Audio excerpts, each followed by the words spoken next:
What up, guys? Welcome back to another episode of Get Close. And this time we got Jason Richardson back again. Jay Rich in the house. Jay Rich, NBA legend. And you guys have submitted a bunch of questions. Some might be comfortable. Oh, good. Some might be uncomfortable. I don't know. We tried making him uncomfortable in the last episode. If you missed that, please check it out. And he was real smooth about it. You were trying to throw him on the bus a couple of times, and it never happened. No, Jason just said that baseball players aren't real athletes. Hey, man, I got baseball friends. You got to stop that. All right, so we have fan submitted questions. We got a ton of questions, so sorry if I missed your question. I did my best. First thing first, one of our friends, B. Choi, you guys know B. Choi, The homie Blee. he is a huge fan of you, and he just wanted to throw it out there how much he's a fan of you. And all he wanted to ask was, how does it feel being a Bay Area legend? Exclamation, exclamation, exclamation. I think it's amazing. I think the Bay Area has the best sports fans, period. Hey. They are very knowledgeable. They love their teams. Just to go through the history of all the people that have been through the Bay Area and to have people say stuff like that just make me feel like really good. Yeah. And, you know, I never really accomplished a lot of things in my career, but just having that love from the Bay Area made me know that I did something right in my career. Yeah. Oh, that's beautiful. That's awesome. Yeah, there's something about Bay Area people I love. We're from SoCal. Yeah. We're now in Nevada, but we're originally SoCal people, and we don't like SoCal people. We enjoy Bay Area people. They just have like this different vibe. Yeah, it's a great vibe. Yeah, it is. It feels like they're like a little bit more open-minded. Yeah. They're empathetic. And I don't know, it just feels like a realness. Yeah. I like it. Exactly. I like Exactly. Okay. By Christian King, favorite dunk you did and favorite dunk someone else did. Ooh. Is that dunk contest dunk or just Any game dunk? However you want to take the question. You know what? I think that for me, it was the dunk contest in the 2003 dunk contest. It was my last dunk. I needed something big to try to win it. And Gilbert Who are you Arenas, up against? I was going against Desmond Mason. Okay.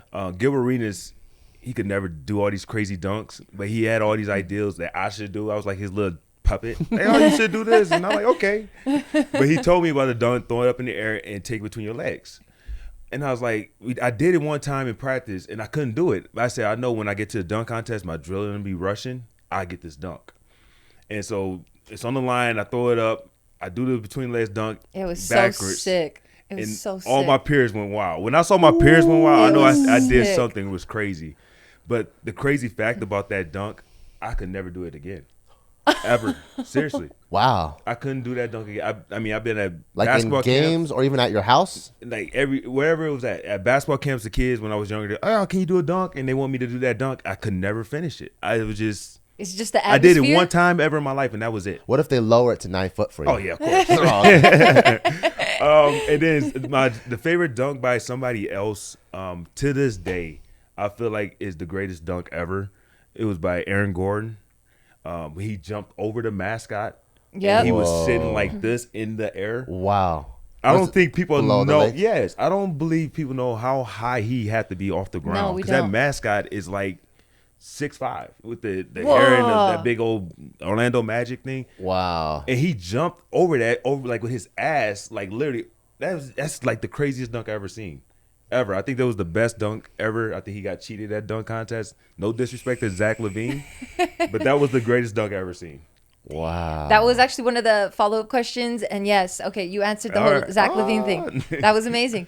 Okay, so what was the most annoying team to play against? Oh, San Antonio. Oh, God, it's so boring. What? so boring? What's so boring about They it? were so good and efficient.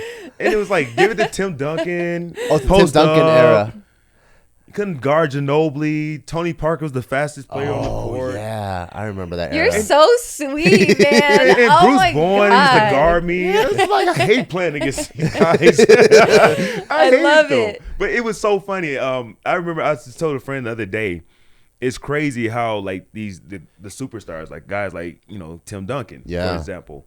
We're playing against these guys and we're in San Antonio.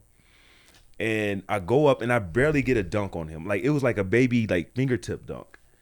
And it was a big part of the game, but it's like, okay, it wasn't like nothing like a poster, but he was in it. Yeah.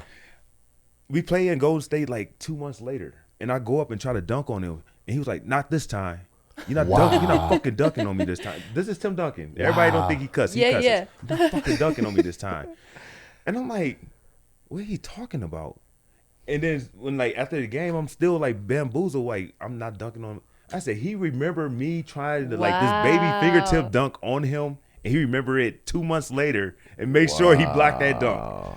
But they still was the boringest team to play against. Though. That's dope that he was thinking about you at night for seriously. 2 months. For 2 months, it was weird. I wish there were microphones on the court because I know people like to talk shit. Yeah. Who likes to talk the most shit, you think? You don't have to say that what they're saying. Gary Payton was the biggest Gary shit, Payton? by far. He was the biggest shit talker ever. Like as soon as he comes on the court, as soon as he came, it was just part of his intimidation. in the NBA, everybody knows it's only like a handful of guys that really want to fight. Yeah. And you just let them talk. Who can the sideline spectators, can they hear it? Oh yeah.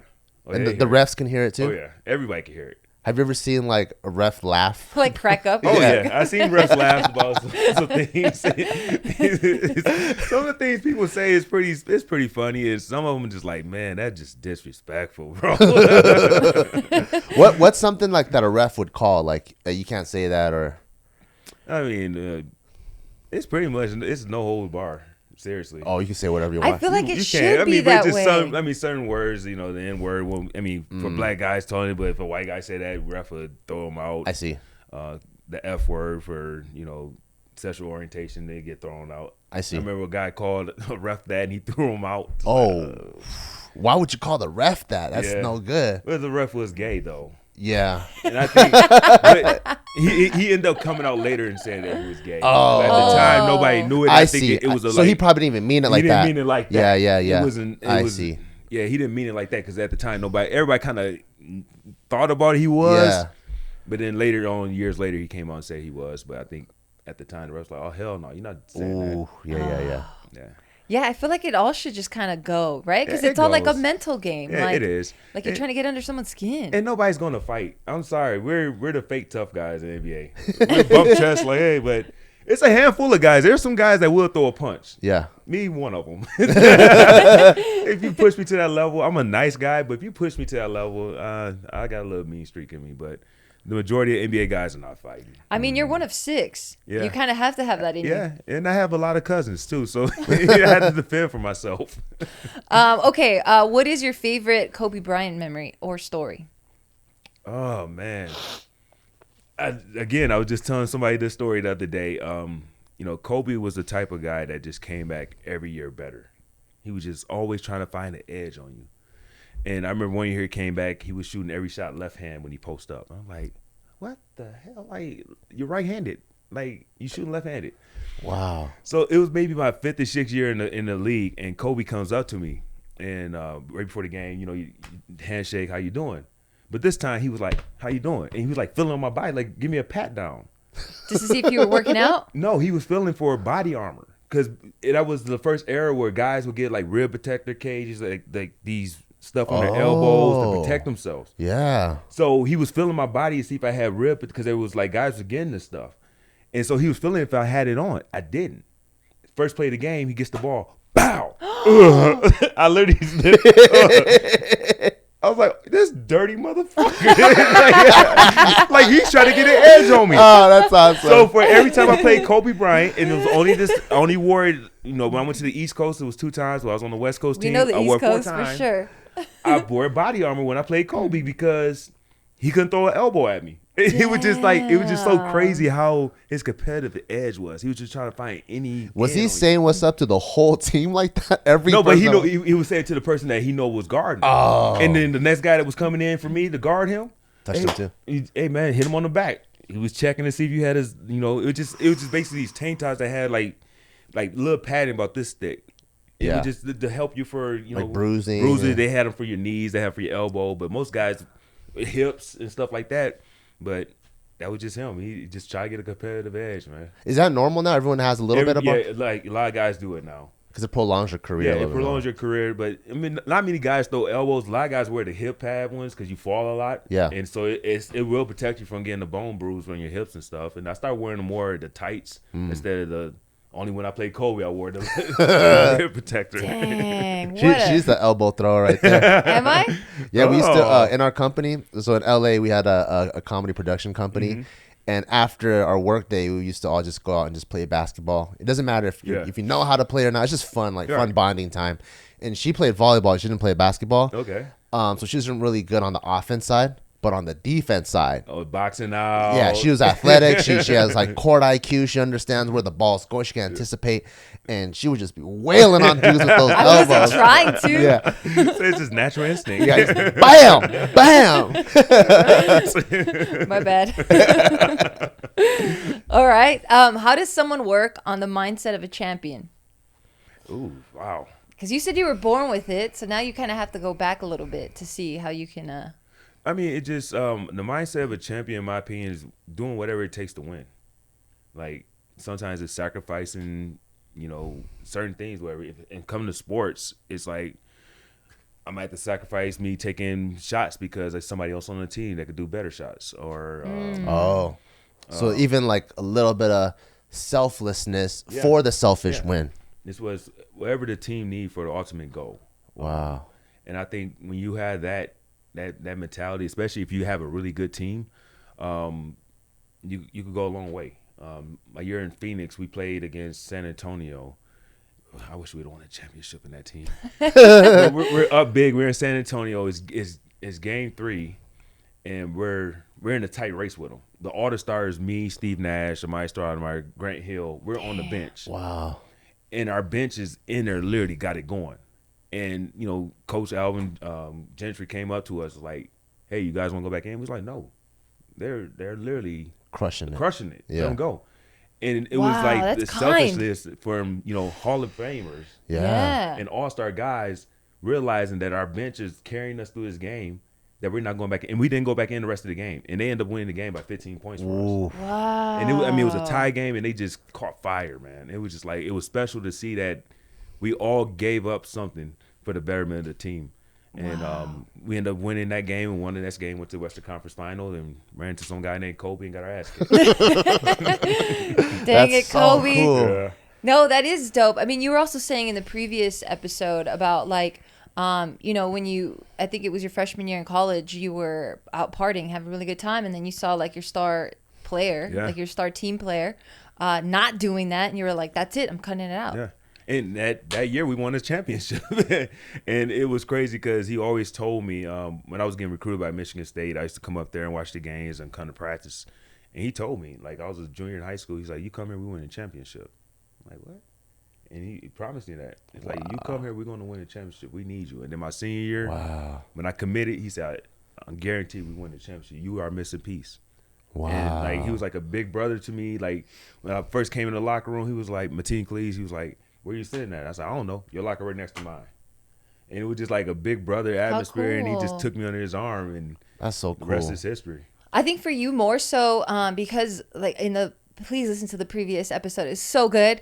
In the previous episode, you were talking about how like, you were like, I don't know why my fans are like the way they are with me and why they're so like devoted and passionate about me. You're like, I didn't win anything, right? Yeah. Like what still kept you going forward and being like, nah, like I'm not stopping. That fan base is literally that fan base. When I was in Golden State, we were still averaging 15, 16,000 fans, which is crazy for a losing team. We had like losing streaks of 10 games in a row, but you could just feel their hunger. Like they just wanted us to play hard. That's and so it was cool. like, for me, it was like, I have to go do this. Some of these fans are paying their hard-earned dollars to come and watch me play. And, I took this excerpt from Jordan's book where he said he would find somebody in the Raptors and he'll look at them and like, this might be the only chance to ever see Michael Jordan play. And so I'm playing for that person. And so I took that mentality. Like That's I'll amazing. look way up in the nosebleed like, okay, that person is here. This might be the only time they ever see me play. And I'll go out there and give it everything I had. Wow. Shout outs to the Bay Area, man. That's so cool. Because I remember growing up in LA, Clippers were our losing team. Yeah.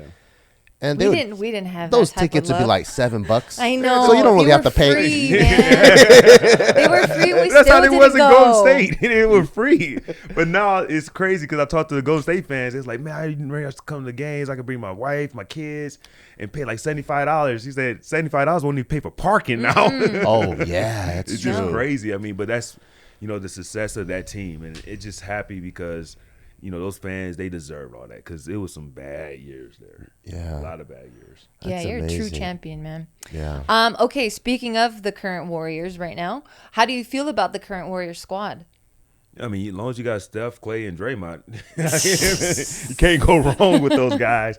But I mean, those guys are there. I think they're gonna be lifelong Warriors. But the young group of guys they got, they got Moody, they got Kuminga, they got Jordan Poole. I mean, Juan Toscano. I mean, they got a nice young They're group stacked. of guys. Yeah, so. With those days coming when Steph and Clay and Draymond become older men, and they're getting older every year, that's just life. They got a good young group of guys that come in to fill their place, and they're playing well. I know they hit a bump in the road, but that's just a matter of time before those guys gel back together, and I think be one of the teams to be a dark horse to win the championship this year. Oh, dang, calling it. What do you think about your first impressions on Steph Curry? Like, so when I got into basketball, it was like Kobe and Iverson era, right? Mm-hmm. So like that aggressive driving to the basket, like that was like the style. And so that was kind of like what made it, like, I guess, more exciting for me. Mm-hmm. Then out of nowhere, you got like this guy that's like shooting like 2, 3, 4 feet behind the 3-point line, but he's just sinking them all day. And you're just like, okay, like this guy's like, you got to put a stop to this, Yeah.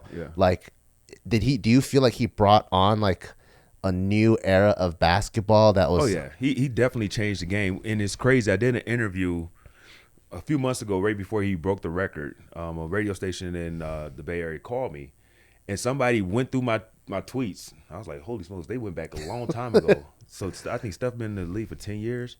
I either don't tweet a lot or they went way back. I don't know which one it is. But when he first came in the league, we had the same trainer. And so my trainer was like, hey, man, I'm bringing this kid. He's from Davidson. He's going to get drafted. He's top 10 pick. Start bringing whatever. We work out.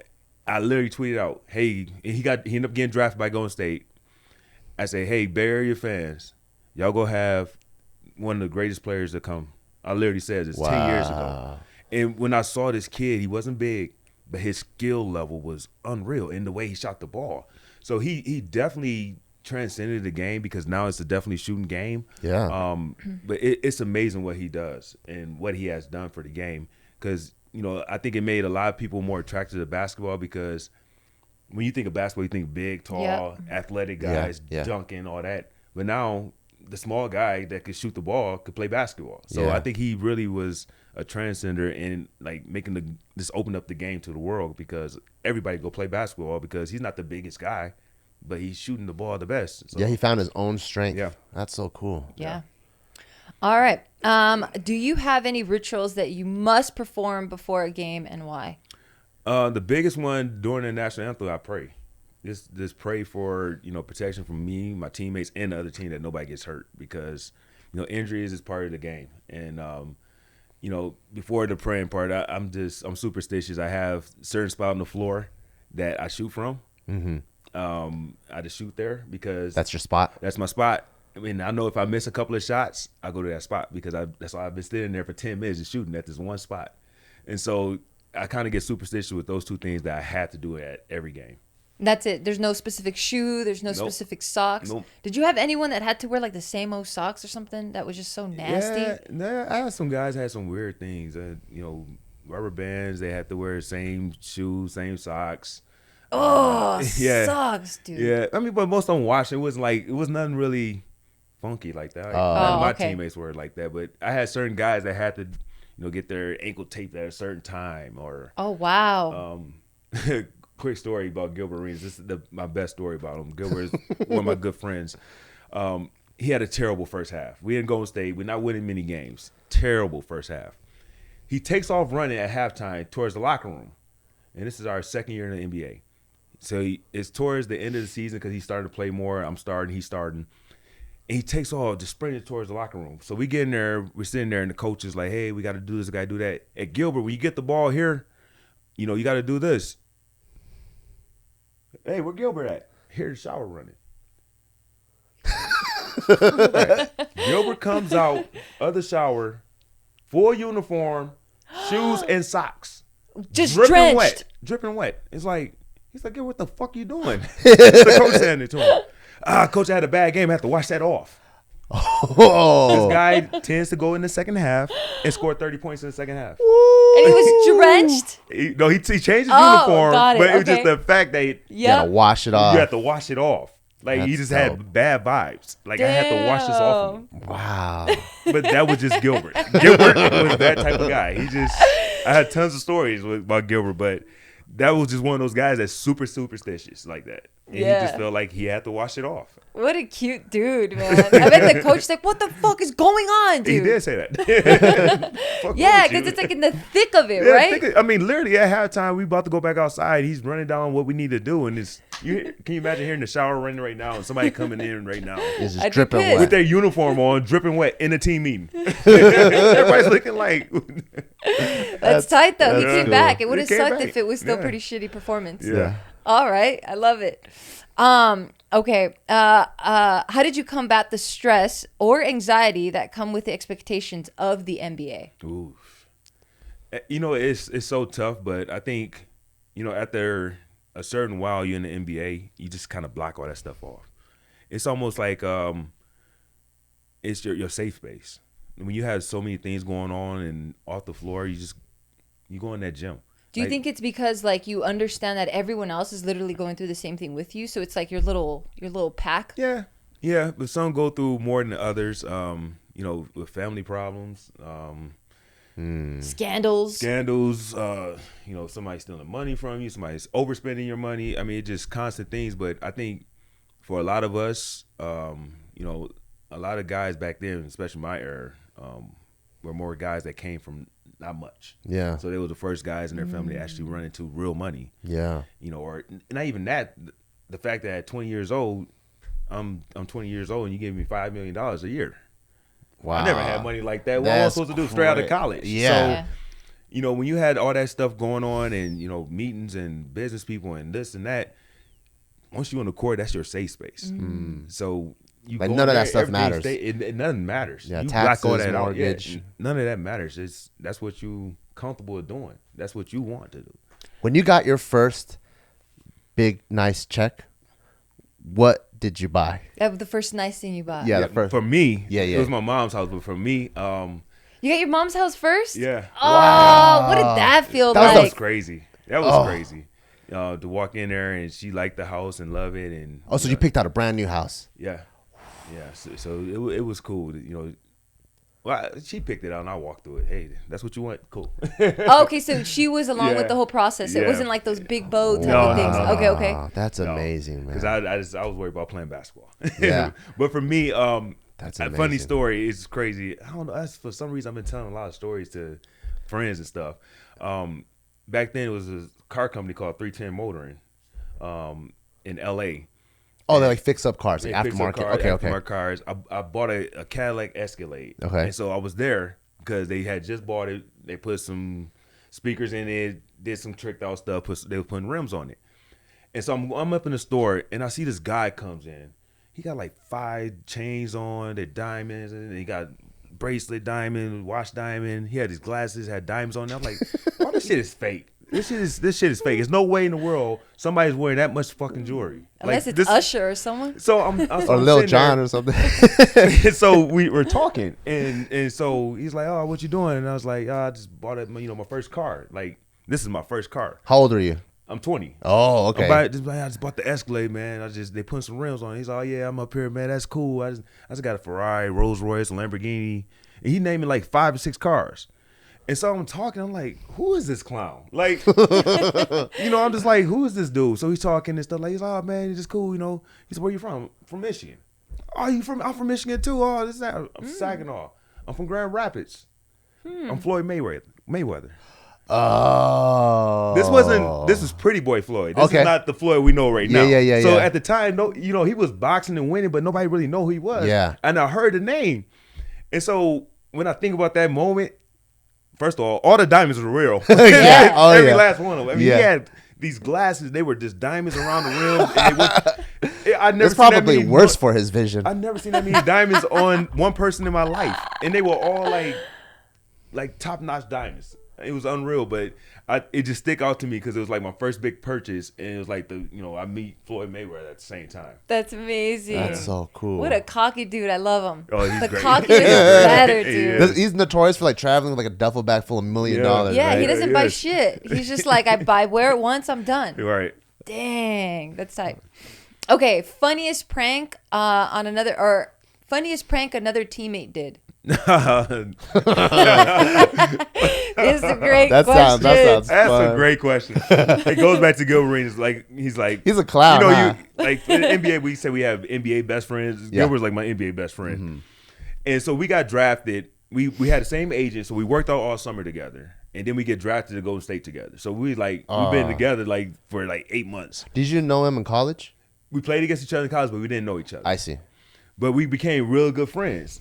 I'm Gilbert's really, really good basketball player. And I was like in the front office, like, hey, you got to play Gilbert. Like, he's that good. And so we became friends, long story short. So all season long, it's rookie hazing. They make us carry backpacks. They make us carry the bags, all this stuff like that. I love it. But I'm really down to earth, and I know what my place is. So they backed off me. They was like, oh, Jay, cool. Yeah. But Gilbert always gave the veteran shit. Like, he always used to mess with him. And so He's asking for it. He's just asking for Gilbert it. sounds like me. Yeah, he's just asking does for that. it. I'm like, Gil, man, does. just do what they say. They go back off you. Yeah, that is this Bart. is bullshit. I don't need to do this. So we towards the end of the season, this our rookie year, and they got off me about getting donuts. It was Gilbert task. Every game for shoot around, he has to bring donuts in the newspaper. So he got tired of buying it. So he was on a second round contract, so he didn't have a lot of money. So buying donuts every day was kind of getting expensive for him. So he comes in one day, he had these donuts, he got this big ass smile on his face. And so he put the donuts down. He said, Jay Rich, do not eat the donuts. I licked on every last one. He licked on every last one of them, right? So the veterans get a hold of this that he licked on every donut. Son of a bitch. So what the veterans gonna do? They're gonna get him even worse. So we had this tub. It's like this tub about this high, about this wide to put our laundry in, our practice unit in, so the managers could wash them after the game. So after the practice, the very next day, they filled this tub up with water and ice, like this freezing water and ice. And so practice get over, and all the veterans go over there, and they grabbing Gil, and they getting taped, and they taping him up like a mummy. Yeah. And they carry him into his locker room, and they dumped him into this tub. Shit. This tub is deep now. It's this high off the ground from floor to here, and it's this wide. Oh, wow. He Shit. taped up, so he started kind of drowning. So he's going crazy. They finally pull him out, and he goes ballistic. He goes outside and he's busting people up car doors, windows, and stuff. It got out of hand. Oh, wow. They had to get the management involved. Oh, wow. Okay. I said, Gilbert, if you never licked the donuts, we wouldn't have been in this situation. Yeah, for but sure. That's just Gilbert. Dude, he asked for it. He sounds like Yeah. an awesome guy. He does Yeah. sound fun. He's a great guy. All right. What is the most memorable moment in your basketball career? I feel like you have a ton. I do. I have a ton of them. I think for me, just the night I got drafted, it was just like a dream come true. I can remember to this day. I'm sitting there in the draft room. I have my daughter, my mom, my uncle, who's like my father figure, my agent, my coach, my stepfather, and we just sitting at the round table in front of the draft board and the stage and stuff. And I knew I was going getting picked between 3 and 8, but I didn't know. And when Golden State, they looking at me, start pointing, and I'm literally kicking my uncle. I'm kicking. He's like, "What's wrong?" I said, "I'm going to Golden State. I'm going to Golden State." And he's like, "What you talking about?" I said, "I'm about to get in, about to call my name." How cute. And then Commissioner Stern came across the stage with the 5th pick, Golden State Warriors, like Jason Richardson. I just jumped up and he gave him a big bear hug. And my daughter started crying because she's like, "What's going on? All this attention, there's cameras here," and she was 2 at the time. And I had this smile on my face. I mean, you see all the pictures, I showed every tooth in my mouth. And the thing I can remember about my suit was way too big. It was like I had this massive suit on. Yeah. But the story behind the suit, long story short, I had a tailored suit. And somehow the guy didn't get the suit. He didn't finish the suit. So literally hours before the draft, I'm literally running around New York City trying to find a suit. Oh. I'm going everywhere. And at your height, Yeah. My it's height, not that's common. But it's crazy because I'm not super tall, but I'm not super short. So I'm You're not right in average. between where I could fit a regular suit out of like Saks, Yeah. but my arms are too long for a Saks. But I can't wear anything out of big and tall. And so I'm like stuck. I'm nearly for 2 hours before the draft. I'm trying to find a suit. God. Finally find a suit. And it's big. It's literally like it was like a Zoot suit from like the 30s. How everybody used to have the big hats. And Yeah. to this day, it's the worst picture ever. I gotta find this You gotta picture. find it. But it was the happiest moment The ever. happiest moment of my life, but that suit was terrible. So what is it like? Is it a room full of just like a lot of people, right? Yeah, so you have this. They invite the fans. Fans could come and watch, but then they invite the lottery pick, which is like the top 14 players. Mm-hmm. So they normally go like the top 16 players in their family. They let you sit in front of the stage and enjoy the moment. You hear your name get called, and they've been doing that since 78 or 77 or something like that. Okay. And that's 'cause when I've you seen put it. the hat of the team on They and had take a their team picture. and take a picture with the Yeah, commissioner. Yeah, because I've seen so it cool. recently or in the past few years. Man, those suits are wild. yeah. Some people, no, they're getting out of hand now. some people go nuts. They have Yeah. the glasses and the Yeah. like. They go nuts. Yeah. So I'm like, don't feel too bad about your oversized suit. I think it's fine. Yeah, it was bad. All right, this one's a dope one. Okay, what's the atmosphere behind the scenes when the I Believe season, especially around the first round versus the Mavs? Wow. What was that like? That team was, by far one of the funniest and funnier teams I ever played on. We had a group full of like degenerates on that team. Oh, that's fun. Seriously, and it was so fun because, my case was I got numbers, but I played on a bad team, and then we had Steven Jackson who had the big brawl. Al Harrington, they were saying washed up. Baron Davis, they're saying he was injury prone. Matt Barnes was a journeyman, and we just bonded together. But the thing was, it was like we partied. That was the thing. We had to party. That was our thing. We'll go out, party, wake up the next day, play the game, and go to the next city. How? Wow. How? I don't know how we did that. You're super I was young? gonna let you know. To this day, my name is Don Julio. That's how bad it was. Whoa. To this day, they call me the Don because I used to drink Don Julio Yeah. every time we went out. And we have guys on the team. One guy named Andres Beatriz, but they call him Goose because he drink a lot of Grey Goose. But that was just the team and that atmosphere with those guys, man. It was so fun. Yeah. Because we just didn't care. We were going out there and we was gonna play hard, have fun, enjoy each other, and just try to whoop your ass. And we did that a lot.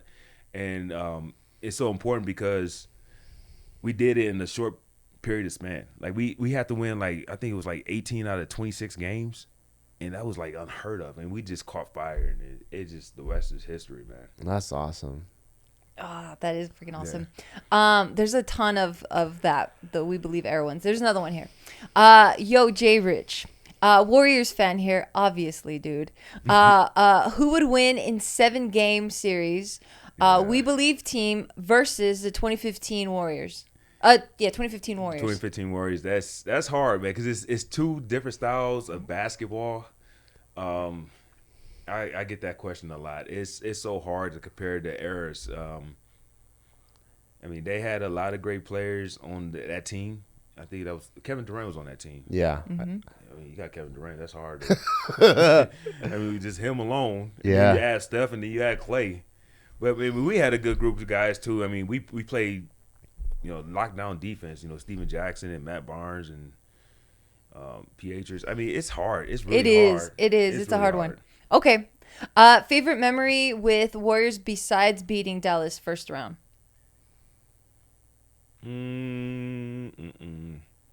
Probably All-Star games.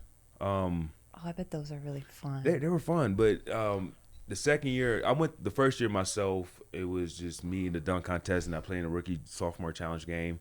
But then the next year, Is that the one you won? I won the first dunk contest, Okay. but then I went the next year for the dunk contest. But two of my teammates, which Gilbert Arenas and Troy Murphy, we all had the same agent. We all hung out, 2 years prior in LA working out together. We all got drafted to Gold State together. And we all had an agent. They played in the sophomore game with me, so it was pretty cool. It was a good moment for like the Bay Area. Like, this is the future of the Bay Area. That's cool. And it was cool that Gilbert, he went out there and scored like 35 points, broke the record for most points in the game at the time. Troy had a good game. I had a good game, and it was just cool that we were all friends. We were all from the Bay, Golden State, and we Doing it represented the together. Bay Area. So that was probably my second favorite moment after We Believe. That sounds tight. Okay, biggest rivalry and motivation. So biggest rivalry first. I don't think it was necessarily rivalry. I feel like you're too nice. Or even a one-sided rivalry. Not sometimes there's like Yeah. a guy that just out for you, and you're like, why are you out for me? No, I really got up for play against Kobe. I don't think it was the same way with him.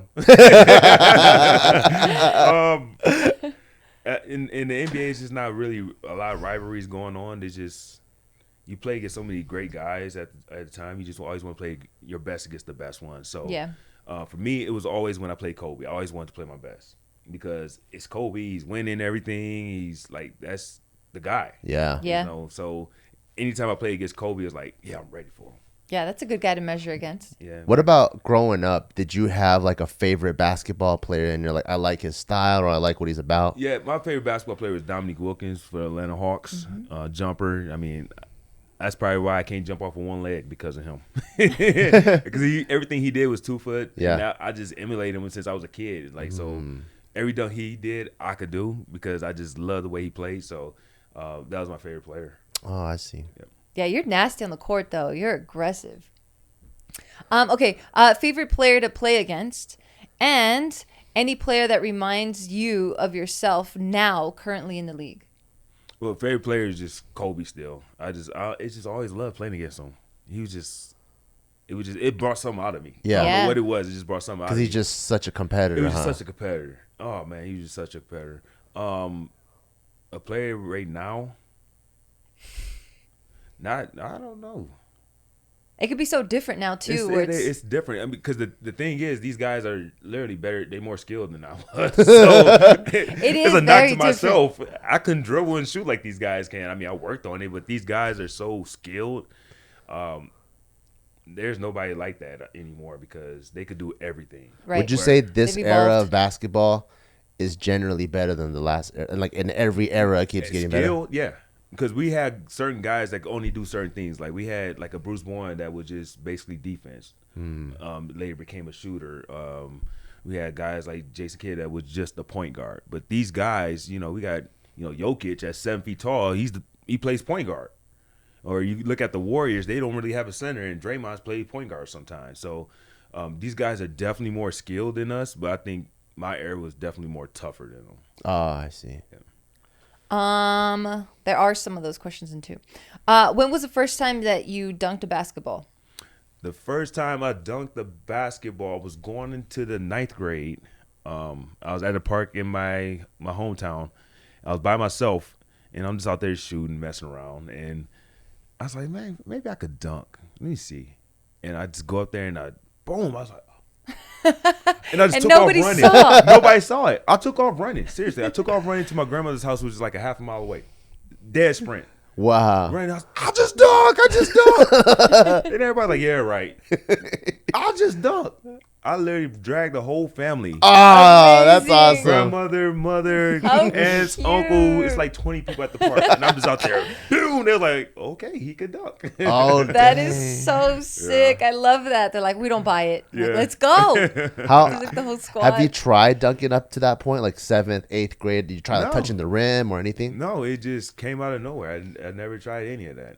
You never. So you never even like had the. Most people have a progression. I Yeah. could touch the net. Yeah. Now I could touch the backboard. I could touch the rim. You know? It's just like, I'm just going to try it. Whoa, He's like, oh shit. Yeah. that's crazy. All right. What is it like becoming so famous? What was the change like?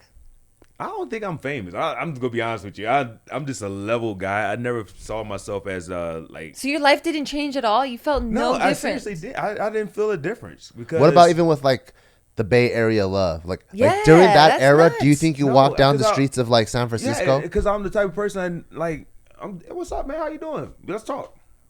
And I see a lot of guys that weren't like that. So for me, it didn't really affect me. Like fame really wasn't important to me. I didn't play basketball to be famous. Be famous, I see. So That's cool. You know, at the heyday of me being in Golden State, I still didn't feel like I was famous because I would go to places some people wouldn't go to. Like at the time, a lot of people didn't go down to Jack London Square. I was down there. A lot of people wouldn't go to certain malls. I went to them. A lot of people didn't go to certain nightclubs. I went to them. But were you like signing autographs and stuff, and that never was like, dang, this person wants my autograph? Well, I did it a little bit in college, and it never bothered me. To this day, if people see me and they want to take a picture or ask for an autograph, it never bothers me. The only time I have a problem is when I'm with my kids. And even then, I'll still do it, but when it's incessant and it's constant. They're older now, they understand it, but when they were like younger, like your son age, Yeah.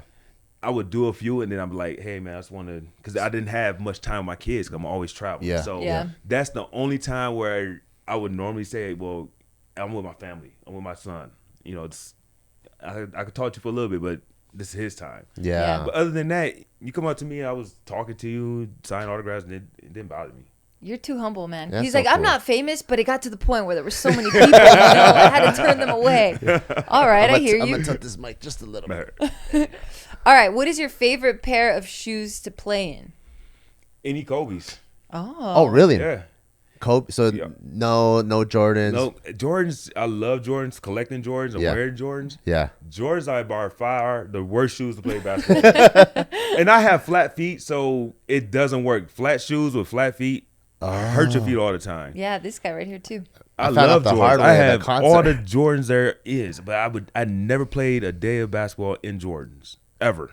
So Kobe's. It's Kobe's, yeah. So I started off wearing Reebok, and then I went to a Chinese shoe company called Peak, and then the later part of my career, the Kobe's was the most comfortable shoe.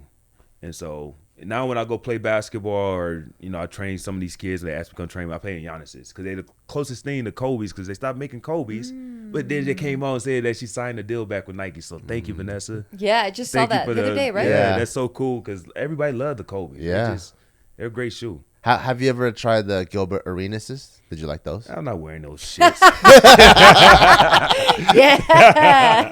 No, That's I when you guys never, are for I sure never wore homies. them. I mean, he was a great deal. I mean, his shoes were pretty cool, but I just never wore Adidas. I just been a Nike guy. Oh, I see. Yeah. They were, I think, probably the most comfortable basketball shoe I ever wore. Really, And I have flat feet too. really. And like I'm pretty heavy for my height, so like those were like the shoes that I never really got shin splints in. Really? Yeah. So I always liked them.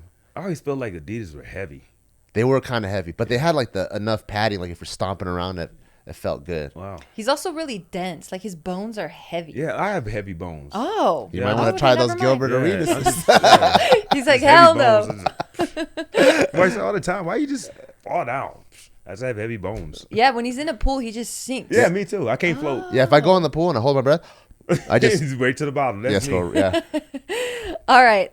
Do you feel robbed of not getting your third slam dunk championship? No, I don't at all. Because honestly, the third dunk contest, I didn't want to do it. I was against it. NBA called me all this time like, yo, I don't want to do it no more. How You come were you don't want to do so it anymore? electric. It was so sick. It was. I didn't want to be labeled a dunker because I was, and that's all what That's I was fair. known for because we weren't on TV. We were getting our ass kicked. And That's fair. The only time people saw me was the dunk contest. So I didn't want that just to be who I am because I worked so hard on my game every year. Yeah. I just didn't want to be a dunker. So I tell people all the time when I get asked this question, if you go back and watch that third dunk contest and watch the first two, my energy in that third one is like, I don't want to fucking be here. And I did a spectacular dunk. Like, I never practiced that dunk, throwing it off the backboard and taking it between the legs. I never practiced that dunk, but I knew I could do it because of my adrenaline. But after I did the dunk, everybody's going crazy. I'm like, yeah. Because I didn't want to be there. I was like, yeah. Damn. And then, so the last dunk of that dunk contest, Fred Jones did a dunk, and it was pretty simple. But all I had to do was, no disrespect, all I had to do was something easy. Yeah. I literally missed the dunk on purpose. I tried to do a 360 and try to put my arm in the rim.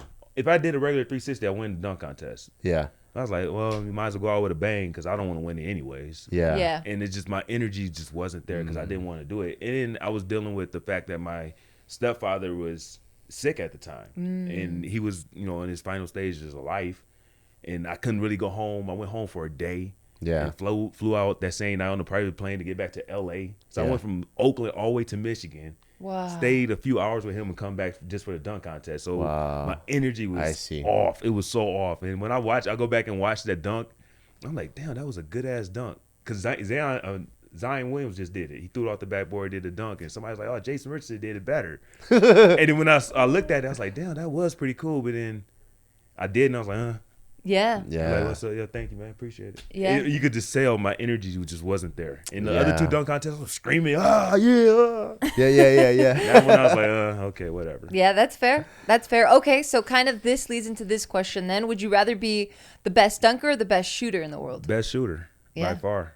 Like for me, dunking was just easy. That's what I did all my life, and I really took pride of becoming a shooter. And so me leaving the NBA, I think I was 12th at the time when I retired. That was like a big accomplishment because I couldn't shoot the ball. That is amazing. So it just showed my dedication, my hard work to work on my craft. Yeah, because you said in your 20s you couldn't shoot for shit. You For were shit. Yeah, you were shooting. You were telling us you were shooting. You were trying to make 1,000 Shots. Yeah, 1,000 baskets shots a a night. day. Yeah. I mean, it was just crazy because, like, when I was in college, they would tell me, like, I had other friends at other schools, and they would tell me the scouting report was, don't guard Jason outside of 10 feet. Oh, that's rough. I'm literally pisses catching the you ball, and the off. rim is right here at the camera, and, like, the guy is standing right there, and, like, I was like, He's like, I'm gonna get the rebound. Don't worry. What an asshole. but they say if he get a foot in the paint, you're going to be on Sports Center. And so when I found that out, I said, okay, I got to work on my shooting. Yeah, that does put a fire under your ass It for does. sure. It's so disrespectful. Oh, it's so disrespectful. I Like when know. it deals to guys in the NBA, especially how skilled these guys, when that stuff goes on, I'll be like, that is so disrespectful. It is. It is. Do you think the NBA is easier to get into these days, this day and age compared to your era? I think it's easier because the guys are seeing more because of all the social media and stuff going on. But I think it's actually harder because these guys are so skilled. They are very skilled. I couldn't imagine in my era guarding somebody like Giannis. He's 7'8". And then dribble the ball, can shoot it, dunk on you, Euro step, to chase somebody around like Steph Curry, even though we had Ray Allen. But, you know, Ray Allen is only shooting like maybe 4 or 5 threes. Steph is shooting 12 threes a game. So it's just these guys are so much more skilled than my era. I think it's actually harder this era than mine. Do you think it's so it's because of the social media there is more access to information, but do you think it's a lot more not saturated? I don't want to say it's saturated, but there's just a lot more competition. Yeah, it's a lot more competition. I think the difference from my era, it goes back to these kids. They play a lot so much that they too friendly with each other. Like so, most of these kids. They might have played AU ball since the 6th grade against each other, and they went to the same high school or different high schools. It's too friendly. So when they get on the court, it's like, I don't really want to touch you. My era, I'm gonna put my bow in your damn neck. I'm gonna foul the shit out you. Yeah. These kids like, I'm not gonna really foul you. You're my friend still. Yeah. It's like The they softer just too, game. they too friendly with each other. Yeah, what is that? It's weird. I don't We like it. liked like the dirty Celtics and stuff and all their This little old antics school, and stuff. Yeah, That's what made it exciting. You turn it on to see who's gonna get in a fight, or damn near a fight, because they would go. I mean, they was playing hard. Like it was really that game really mattered for them to win. Yeah, I think because it was also probably closer to like everyone was playing more street ball back in the day too. Yeah, Yeah, and it wasn't so like high tech in the gym, and like now you have your Exactly. nutritionists and all this stuff. These days, if you play a pickup game in the gym, people will call like fouls too. I'm like, Yeah. fouls was if you call the foul on like a pickup game, you're being a little bitch, you know. But now people call fouls. You're like, what the hell? This is crazy. but man. it's just not kids just going into the gym and just playing. Yeah. Like she said, it just everything is trained. Everything is it gotta be orchestrated. You just can't just go in there and just play anymore. So that takes away from that competitiveness. Yeah, y'all being too soft. Hardest player to guard. Tracy McGrady. Oh, is really? The hardest player for me to guard. I don't know what it was, but every time I played him, he gave me 30 points. It was like Tracy McGrady just put 30 points down. He's scoring 30 on Jason tonight. Damn. He was just. I don't know. He was just so wiry and long, and he could just shoot the ball. He could post you up. He could drive past you. He could dunk on you. I just had a hard time guarding him. Damn. Okay, so you did talk about Steven Jackson a little bit. How was it like playing with him? Ultimate teammate. Those guys. Oh my gosh, he had your back for everything. Everything. It didn't matter. Like what? Like personal life? Whatever it was. I mean, I know if I got fouled hard before I even got up, and he was in there somebody's face. Oh, that's tight. He's a loyal guy, and he just ride with you. That's just who he is. That's the type of person he is. So, he was like one of my favorite team. Well, everybody on that We Believe team, we had a special bond. So we all had each other back. But that guy right there, man, he's one of the loyalest guys I know. That's so sick. I love it. Do you guys have like, because I'm sure everyone's busy, but do you guys have like a specific thing you guys do once a year to kind of get all the guys back together to hang out, or like family events or anything? No, I think we haven't done anything in a few years. We got together. I think it was in a Warriors game, but we haven't done nothing in a while. But I know Steve and Matt has that podcast, and they've been talking about it for years, getting us all on there. So that's cool. It's just a matter of time when they could put it together. I know they got some better high-profile guests than us. That's funny. Yeah. That's one of the things that, like, when we're hiring people for our team, Bart always has to be like, he has to ask if they play basketball, because he feels like there's something about the person that has played on a basketball team that they're going to bring this team loyalty or camaraderie, or just the court IQ of like having everyone's back. Yeah. That he's just like, if you've played basketball, you're probably going to be good in our company. Yeah, like I suck at basketball a lot, but like a lot, like not even a little, but like a lot. I understand the dynamic of it. So if we got like two people applying for the same job, and I'm like, kind of stuck in between, and one person has played basketball in a team, even if it's like middle school, but they played organized ball, I will always go with them, because I think basketball is one of those rare sports where, one, you can shine as a team, so you understand teamwork. But two, you could also be a star by yourself. So if you need to carry the torch by yourself, you can.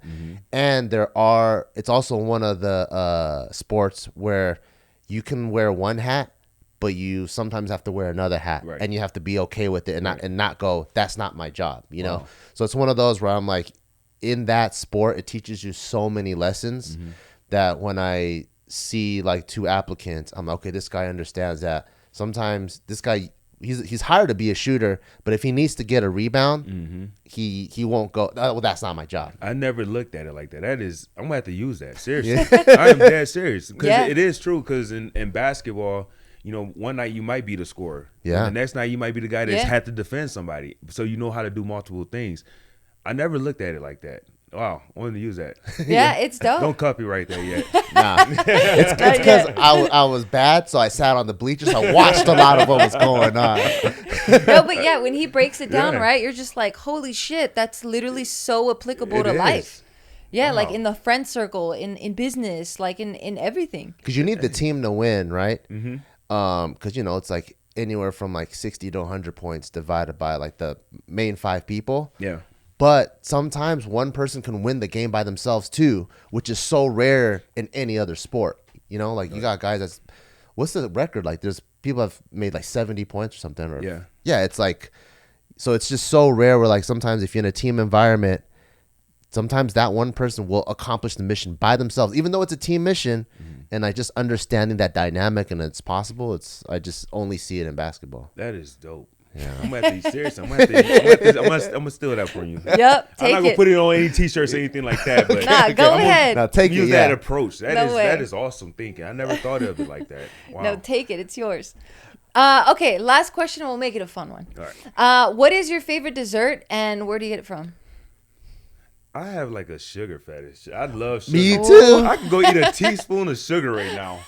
Like that? Just straight up? No, I won't do it, but that's how much I like sugar. You don't even got to put cinnamon or honey. I won't do it, but I just love sugar. So I like a whole lot of So you're setting it up that you're like, it's like trash taste buds, so you're just going to eat anything with sugar? Anything that has sugar in it. And especially if it's gummy, oh my gosh. I am a sucker for like gummy bears. Oh. So I like anything that has sugar in it. Do you like sour belts? You like Yeah, those? I like anything gummy, Okay. but dessert, Do you like pastries and stuff too? I like anything with sugar in it. Okay. Oh, Just damn. everything. I'm gonna bring So you a you're bunch not of even stuff. Especially if it's good, I am gonna like kill it. I'm gonna bring you a bunch of stuff. Yeah. Last time I did that, dude, I was like, I gained like 5 pounds. I can't do that. I'm trying to cut the sugar off, man. I'm old. I can't process it like I used to. You ain't Yeah. that old. We're like really close to age. I think you're like a year older than us. A year. A year or two, yeah. Are you 82? 81. Yeah, we're 83. He's 84. Yeah, we're not that old. You're in your 30s. We're not It that changes old. when you You turn hit 40. 40. Okay. all right, It okay. changes. All right. I'll give it to you. Well, we'll give you half of the desserts. Okay. We'll I share a have little the bit. desserts. Well, thank you so much for being No on. problem. You're Thank you, so guys. fun. You're super humble. Like Thank you. You're awesome. You're Thank you. awesome. And I hope that everyone else just sees the awesomeness that we see. I'm sure they already do, but thank you so much for watching. Anything else you want to say? Nope. Yep, he never does. Cool. We'll catch you next time. Thank you. Bye bye. Cool. Thank you. you so I was much. thinking like 2 hours. What I'm gonna do for 2 hours? This is like I didn't even know it was 2 hours. This is awesome.